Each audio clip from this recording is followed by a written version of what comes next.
Anna Karenina, de Lev Tolstoy.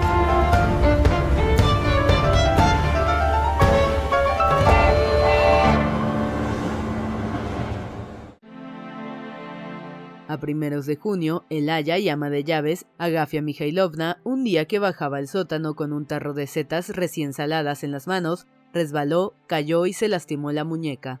Llegó el joven médico rural, recién salido de la facultad y muy hablador.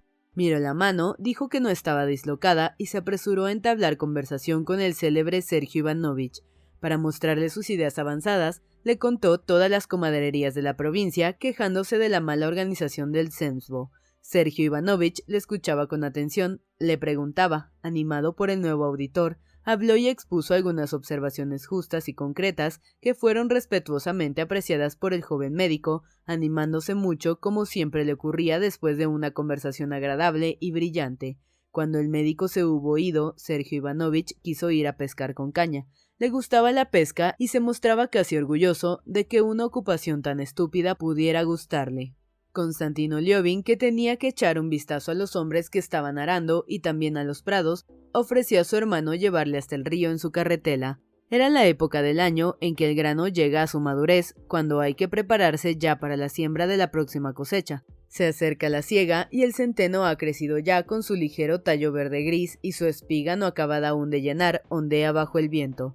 La época en que las verdes avenas, con las matas de hierba amarillentas que brotan, aisladas entre ellas, se extienden irregularmente en los sembrados tardíos. Cuando se abre el alforfón y sus granos cubren la tierra, cuando la barbechera pisoteada por los animales y endurecida como la piedra con la que no puede la raspa, se ve ya con sus surcos trazados hasta la mitad, cuando los secos montones de estiércol llevados a los campos al nacer y al ponerse el sol, mezclan su olor al perfume de las hierbas y cuando en las tierras bajas, esperando la guadaña, se extienden como un mar inmenso los prados ribereños con los negreantes montones de tallos de acederas arrancados. Era pues la época en que se produce un corto descanso en los trabajos del campo antes de la recolección anual que reúne todos los esfuerzos del pueblo. La cosecha era espléndida, los días claros y calurosos, las noches cortas y húmedas de rocío. Los hermanos tenían que pasar por el bosque para llegar a los prados. Sergio Ivanovich iba admirando la belleza del bosque, magnífico de hojas y verdor. Llamaba la atención de su hermano, ora sobre un viejo tilo, oscuro en su parte de sombra, pero rico de colorido con sus amarillos brotes prontos a florecer, ora sobre los tallos nuevos de otros árboles que brillaban como esmeraldas. A Konstantino Liovin no le agradaba hablar ni que le hablasen de las bellezas de la naturaleza. Las palabras despojaban de belleza al paisaje. Respondía pues a su hermano con distraídos monosílabos, mientras contra su voluntad iba pensando en otras cosas. Al salir del bosque, atrajo su atención el campo de barbecho de una colina, aquí ya cubierto de amarilla hierba, allí labrado en cuadros, más allá salpicado de montones de estiércol y en otros puntos arado. Pasado por el campo una fila de carros, Liovin los contó y se alegró al ver que llevaban todo lo necesario. Contemplando los prados, sus pensamientos pasaron a la siega. Este momento le producía siempre una intensa emoción. Al llegar al prado, Liovin detuvo el caballo. El rocío matinal humedecía aún la parte inferior de las hierbas, por lo cual, para no mojarse los pies, Sergio Ivanovich pidió a su hermano que le llevase con la carretela hasta el sauce que se alzaba en el lugar señalado para pescar. Konstantino Liovin, a pesar del disgusto que le producía aplastar la hierba de su prado, dirigió el coche a través de él. Las altas hierbas se abatían suavemente bajo las ruedas y las patas del caballo, y en los cubos y radios de las ruedas se desgranaban las semillas. Sergio Ivanovich se sentó bajo el sauce, arreglando sus útiles de pesca. Liovin ató el caballo no lejos de allí y se internó en el enorme mar verde oscuro del prado, inmóvil, no agitado por el menor soplo de viento. La hierba suave como seda, en el lugar donde alcanzaba, en primavera, el agua del río al salirse de madre, le llegaba hasta la cintura. A través del prado, Konstantino Liovin saltó al camino y encontró a un viejo con un ojo muy hinchado, que llevaba una colmena con abejas. ¿Las has tomado, Tomich?, preguntó Liovin. «Kia, Konstantino Dmitrievich, gracias y consigo guardar las mías. Ya se me han marchado por segunda vez, menos mal que sus muchachos las alcanzaron. Los que están trabajando en el campo, desengancharon un caballo y las tomaron». ¿Y qué, Tomich? ¿Qué te parece? ¿Conviene cegar ya o esperar más? A mi parecer, habrá que esperar hasta el día de San Pedro. Esta es la costumbre. Claro que usted ciega siempre antes. Si Dios quiere, todo irá bien. La hierba está muy crecida, los animales quedarán contentos. ¿Y qué te parece el tiempo? Eso ya depende de Dios. Quizá haga buen tiempo. Liovin se acercó otra vez a su hermano, que con aire distraído estaba con la caña en las manos. La pesca era mala, pero Sergio Ivanovich no se aburría y parecía hallarse de excelente buen humor. Liovin notaba que, animado por la charla con el médico, su hermano tenía deseos de hablar más, pero él quería volver a casa lo antes posible para dar órdenes de que los segadores fueran al campo al día siguiente y resolver dudas relativas a la siega que constituían en aquel momento su mayor preocupación. «Vámonos», dijo. «¿Para qué apresurarnos? Estemos aquí un rato más. Oye, estás muy mojado. En este sitio no se pesca nada, pero se encuentra uno muy bien. El encanto de estas preocupaciones consiste en que ponen a uno en contacto con la naturaleza. Qué bella es esta agua, parece de acero», continuó.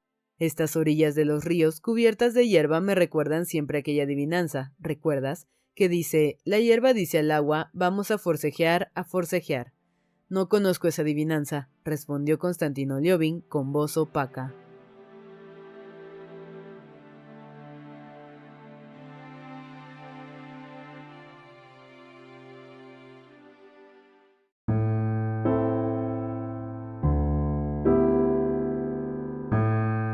«He estado pensando en ti», dijo Sergio Ivanovich. «Hay que ver lo que sucede en tu provincia. Por lo que me contó el médico, veo que, por cierto, ese muchacho no parece nada tonto. Ya te he dicho y te lo repito, que no está bien que no asistas a las juntas rurales de la provincia y que te hayas alejado de las actividades del Zemstvo. La gente de nuestra clase se aparta. Claro es que las cosas habrán de ir de cualquier modo. Nosotros pagamos el dinero que ha de destinarse a sueldos, pero no hay escuelas, ni médicos auxiliares, ni comadronas, ni farmacias, ni nada». «Ya he probado», repuso Liovin en voz baja y desganada, «y no puedo. ¿Qué quieres que haga?» «¿Por qué no puedes? Confieso que no lo comprendo. No admito que sea por indiferencia o ineptitud. ¿Será por pereza?» «Ninguna de las tres cosas. Es que he probado y visto que no puedo hacer nada», replicó Liovin. Apenas pensaba en lo que le decía su hermano. Tenía la mirada fija en la tierra labrada de la otra orilla, donde distinguía un bulto negro que no podía precisar si era un caballo solo o el caballo de su encargado montado por aquel. «¿Por qué no puedes? Probaste y no resultó como querías, y por eso te consideraste vencido. ¿Es que no tienes amor propio?» «No comprendo a qué amor propio te refieres», contestó Liovin, picado por las palabras de su hermano. Picado por las palabras de su hermano. «Si en la universidad me hubieran dicho que los demás comprendían el cálculo integral y yo no, eso sí que habría sido un caso de amor propio, pero en este caso tienes que empezar por convencerte de que no careces de facultades para estos asuntos y además, y eso es lo principal, tienes que tener la convicción de que son importantes». «¿Acaso no lo son?», preguntó Sergio Ivanovich, ofendido de que su hermano no diera importancia a lo que tanto le preocupaba a él, y ofendido también de que Liovin casi no le escuchara. «No me parecen importantes y no me interesan. ¿Qué quieres?», repuso Liovin, advirtiendo ya que la figura que se acercaba era el encargado y que seguramente éste habría hecho retirar a los obreros del campo labrado, ya que éstos regresaban con sus instrumentos de trabajo. «Es posible que hayan terminado ya de arar», pensó. «Escúchame», dijo su hermano mayor arrugando las cejas de su rostro hermoso e inteligente. «Todo tiene sus límites. Está muy bien ser un hombre excepcional, un hombre sincero, no soportar falsedades. Ya sé que todo esto está muy bien, pero lo que tú dices o no tiene sentido o lo tiene muy profundo. ¿Cómo puedes no dar importancia al que el pueblo al que tú amas, según aseguras?» «Jamás lo he asegurado», pensó Liovin. «Muera abandonado. Las comadronas ineptas ahogan a los niños y el pueblo en general se ahoga en la ignorancia y está a merced del primer funcionario que encuentra. Entretanto, tú tienes a tu alcance el medio de ayudarles y no lo haces por encontrar lo innecesario». Sergio Ivanovich le ponía en un dilema. O Liovin era tan poco inteligente que no comprendía cuánto le era dable hacer, o no quería sacrificar su tranquilidad, vanidad o lo que fuera para hacerlo. Liovin reconocía que no le quedaba más remedio que someterse o reconocer su falta de interés por el bien común. Aquello le disgustó y le ofendió. «Ni una cosa ni otra», contestó rotundamente Liovin. «No veo la posibilidad de...» «¿Cómo? ¿No es posible, empleando bien el dinero, organizar la asistencia médica al pueblo?» «No me parece posible. En las 4000 verstas cuadradas de nuestra circunscripción, con los muchos lugares del río que no se hielan en invierno, con las tempestades, con las épocas de trabajo en el campo, no veo modo de llevar a todas partes la asistencia médica. Además, por principio, no creo en la medicina». Permíteme que te diga que eso no es razonable. Te pondría miles de ejemplos. Y luego las escuelas. ¿Para qué sirven? ¿Qué dices? ¿Qué duda puede caber sobre la utilidad de la instrucción? Si es conveniente para ti, es conveniente para todos. Konstantino Liovin se sentía moralmente acorralado. Se irritó, pues, más aún, e involuntariamente explicó el motivo esencial de su indiferencia por el interés común. Bien, todo esto podrá ser muy acertado, pero no sé por qué voy a preocuparme de la instalación de centros sanitarios, cuyos servicios no necesito nunca, y de procurar la instalación de escuelas a las que no voy a mandar a mis hijos jamás. Aparte de que no estoy muy seguro de que convenga enviar a los niños a la escuela, dijo. Por un momento, Sergio Ivanovich quedó sorprendido ante aquella inesperada objeción, pero enseguida formó un nuevo plan de ataque. Calló unos instantes, sacó la caña del agua, la cambió de posición y se dirigió sonriendo a su hermano. Dispensa que te diga, primero, que el auxilio médico lo has necesitado ya. Acabas de enviar a buscar al médico rural para Agafia Mikhailovna. Pues creo que ésta se quedará con la mano torcida. Eso no se sabe aún. Por otra parte, supongo que un campesino no analfabeto, un operario que sepa leer y escribir, te es más útil que los que no saben. No, pregúntaselo a quien quieras, respondió Konstantino Liovin. El campesino culto es mucho peor como operario. No saben ni arreglar los caminos y en cuanto arreglan los puentes, los roban. De todos modos, insistió Sergio Ivanovich y frunció las cejas. No le gustaban las contradicciones y menos las que saltaban de un tema a otro, presentando nuevas demostraciones inconexas, no sabiendo nunca a cuál contestar. De todos modos, no se trata de eso. Permíteme. ¿Reconoces que la instrucción es beneficiosa para el pueblo? Lo reconozco, dijo Liovin impremeditadamente, y enseguida comprendió que había dicho una cosa que no pensaba. Reconoció que, admitido aquel postulado, podía replicársele que entonces decía necedades, cosas sin sentido. Como se le pudiera demostrar, no lo sabía, pero estaba seguro de que iba a demostrársele lógicamente y se dispuso a esperar tal demostración. Esta fue mucho más sencilla de lo que aguardaba. Si reconoces que es un bien, dijo Sergio Ivanovich, entonces como hombre honrado no puedes dejar de simpatizar con esta obra y no puedes negarte a trabajar para ella. No reconozco esa obra como buena, repuso Konstantino Liovin sonrojándose. ¿Cómo? Si has dicho que sí ahora mismo. Quiero decir que no me parece que sea conveniente ni posible. No puedes saberlo, puesto que no has aplicado tus esfuerzos a ello. Supongamos, repuso Liovin, aunque yo no lo supongo, supongamos que todo sea como tú dices. Ni aún así veo por qué habría de ocuparme yo de tal cosa. ¿Cómo que no? Acuérdate de que ya una vez hablamos de esto y entonces te dije mi opinión.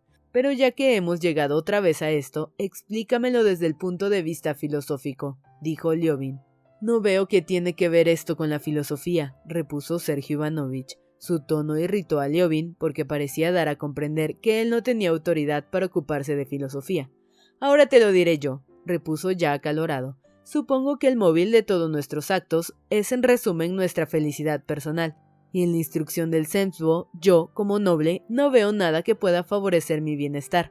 Por ello los caminos no son mejores ni pueden mejorarse. Además, mis caballos me llevan muy bien por los caminos mal arreglados. No necesito al médico ni al puesto sanitario.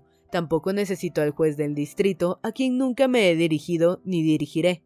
No solo no necesito escuelas, sino que me perjudican según lo he demostrado. Para mí el Zemstvo reduce a tener que pagar 18 kopecks por desiatina de tierra, a la obligación de ir a la ciudad a pasar una noche en cuartos con insectos y luego a tener que oír necedades y disparates. Mi interés personal no me aconseja soportar eso. Permíteme, interrumpió Sergio Ivanovich sonriendo. El interés personal no nos aconsejaba procurar la liberación de los siervos, y sin embargo lo hemos procurado. No, interrumpió Konstantino Liovin animándose. La liberación de los siervos era otra cosa. Allí había un interés personal. Queríamos quitar un yugo que nos oprimía a toda la gente buena. Puedo ser vocal de un consejo para deliberar sobre cuántos desollinadores son necesarios, sobre las necesidades de instalar tuberías en la ciudad en la que no vivo, tener, como vocal, que juzgar a un aldeano que robó un jamón, escuchando durante 6 horas las tonterías que sueltan defensores y fiscales, mientras el presidente pregunta, por ejemplo, a mi viejo Alecha el tonto, ¿reconoce usted, señor acusado, el hecho de haber robado el jamón? Y Alecha el tonto contesta, ¿qué? Konstantino Liovin, ya lanzado por este camino, comenzó a imitar al presidente y a Lech el tonto como si todo ello tuviera alguna relación con lo que decían. Sergio Ivanovich se encogió de hombros. ¿Qué quieres decir? Quiero decir que los derechos de que tratan de mis intereses, los defenderé con todas mis fuerzas. Cuando los gendarmes registraban nuestras habitaciones de estudiantes y leían nuestros periódicos, estaba como estoy ahora, dispuesto a defender mis derechos a la libertad y a la cultura. Me intereso por el servicio militar obligatorio que afecta a mis hijos, a mis hermanos, a mí mismo, y estoy dispuesto a discutir sobre él cuanto haga falta, pero no puedo juzgar sobre cómo han de distribuirse los fondos del Zemstvo ni sentenciar a Lech el tonto. No comprendo todo eso y no puedo hacerlo. Parecía haberse roto el dique de la elocuencia de Liovin. Sergio Ivanovich sonrió.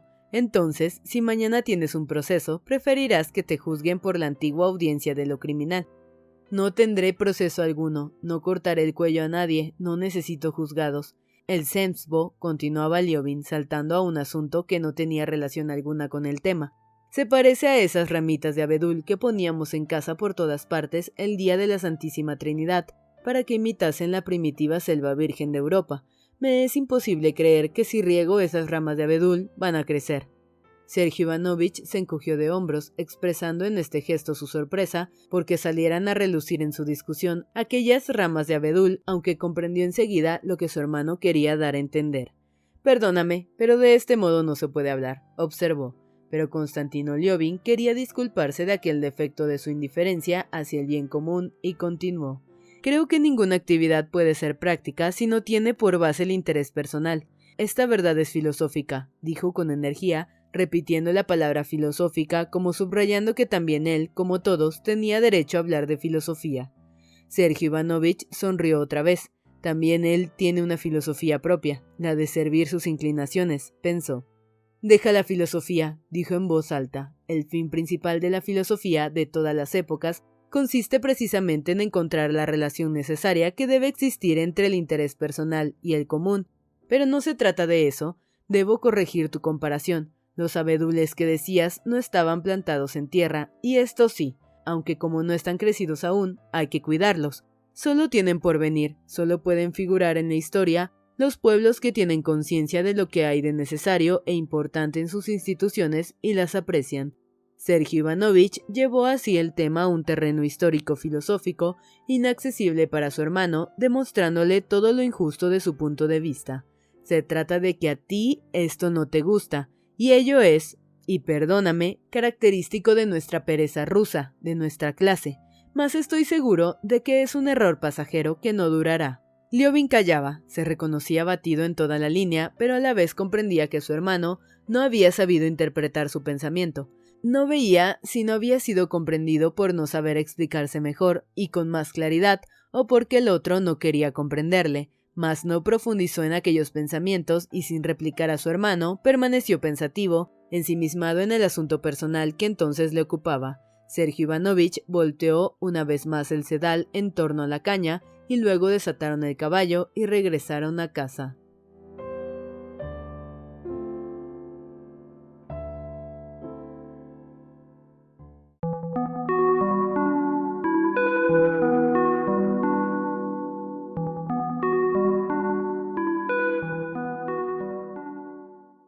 El asunto personal que preocupaba a Liovin durante su conversación con su hermano era el siguiente.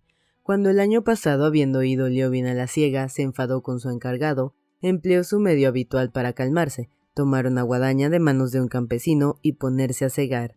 El trabajo le gustó tanto que algunas veces se puso espontáneamente a guadañar, segó todo el prado de enfrente de la casa y este año, ya desde la primavera, se había formado el plan de pasar días enteros guadañando con los campesinos. Desde que había llegado su hermano, Konstantino Liovin no hacía más que pensar si debía ser lo proyectado o no. No le parecía bien dejar solo a su hermano durante días enteros y además temía que Sergio Ivanovich se burlara de él. Pero mientras pasaba por el prado, al recordar el placer que le producía manejar la guadaña, resolvió hacerlo, y tras la disputa con su hermano, volvió a recordar su decisión.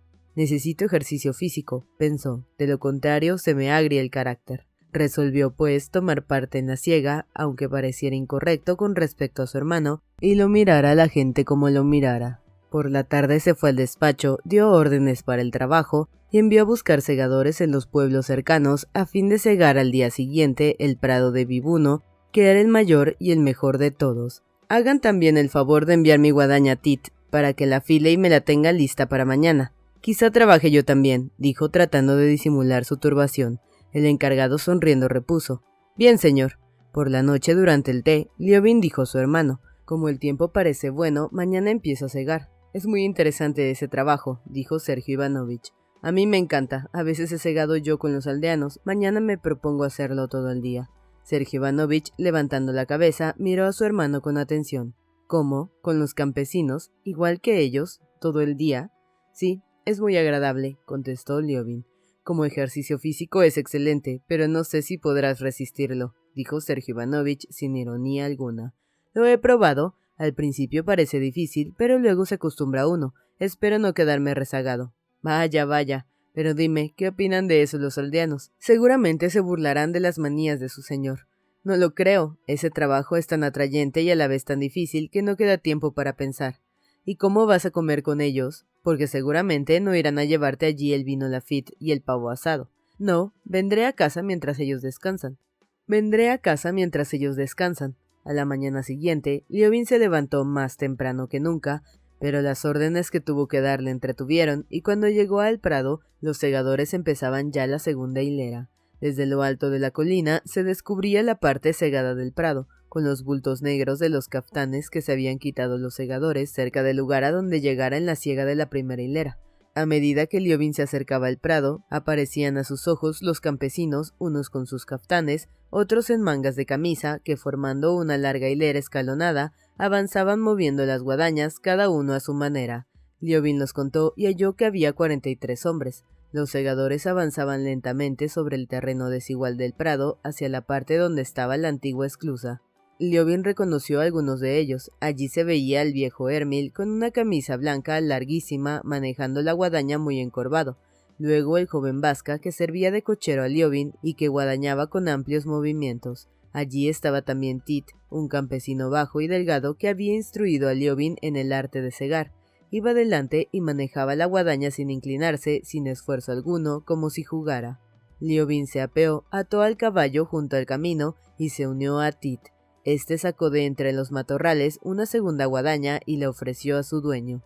«Ya está preparada, señor, corta que da gusto», dijo Tit sonriendo y quitándose la gorra mientras entregaba la guadaña a Liovin.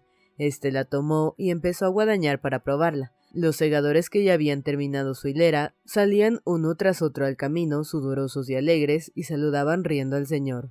Todos le contemplaban, pero nadie osaba hablar, hasta que un viejo alto, con el rostro arrugado y sin barba, que llevaba una chaqueta de piel de cordero, salió al camino y dirigiéndose a Liovin le dijo: «Bueno, señor, ya que ha comenzado, no debe quedarse atrás».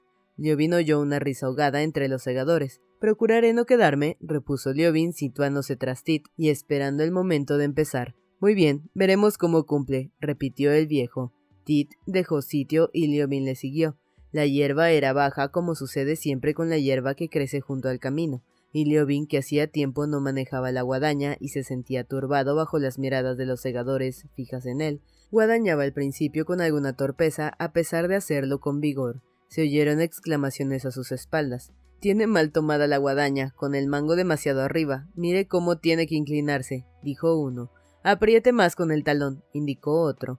«Nada, nada, ya se acostumbrará», repuso el viejo. «Vaya, vaya, ¿cómo se aplica? Hace el corte demasiado ancho y se cansará. Guadaña demasiado aprisa, se ve bien que trabaja para usted, pero ay, qué bordes va dejando. Antes por cosas así nos daban de palos a nosotros».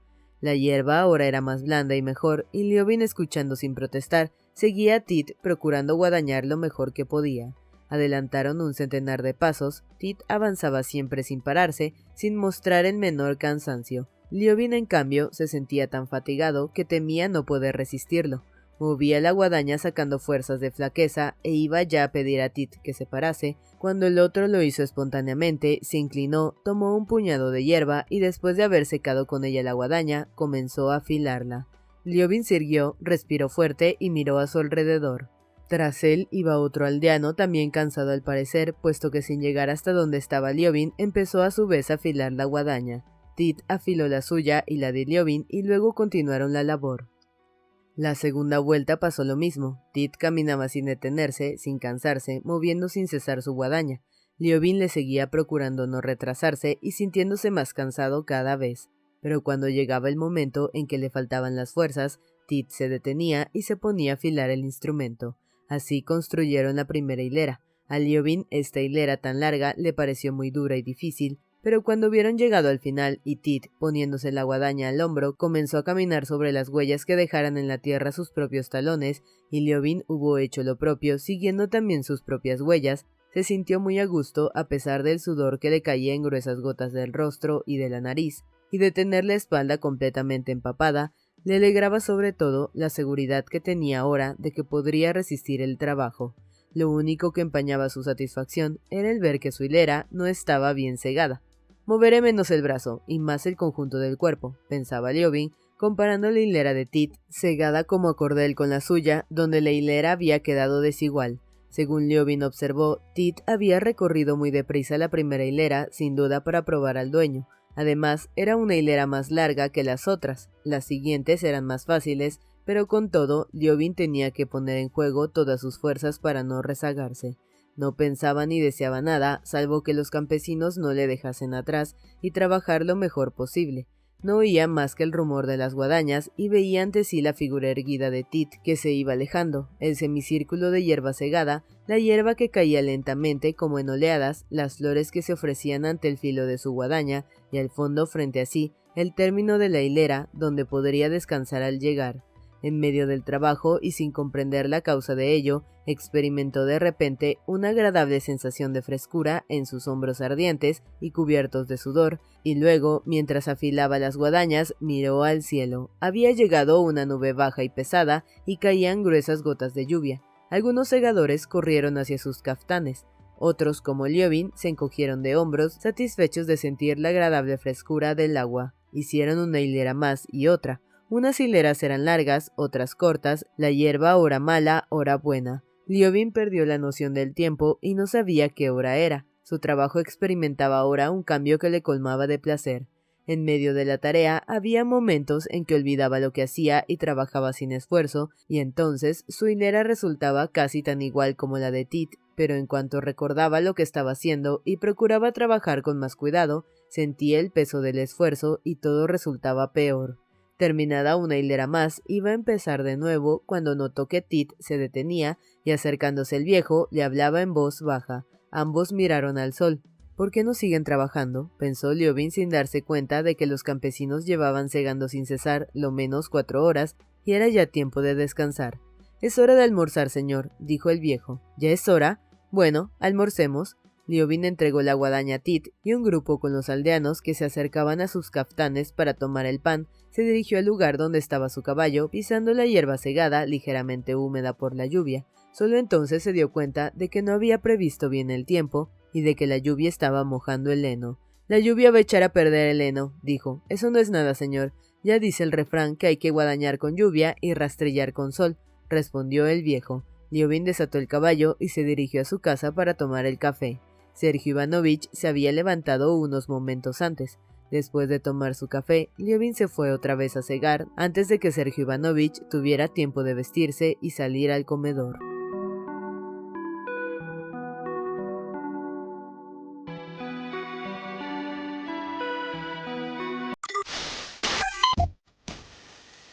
No te pierdas la continuación de esta historia. Capítulos todos los lunes, miércoles y viernes. ¡Suscríbete! El Cuentero, con historias para tus oídos.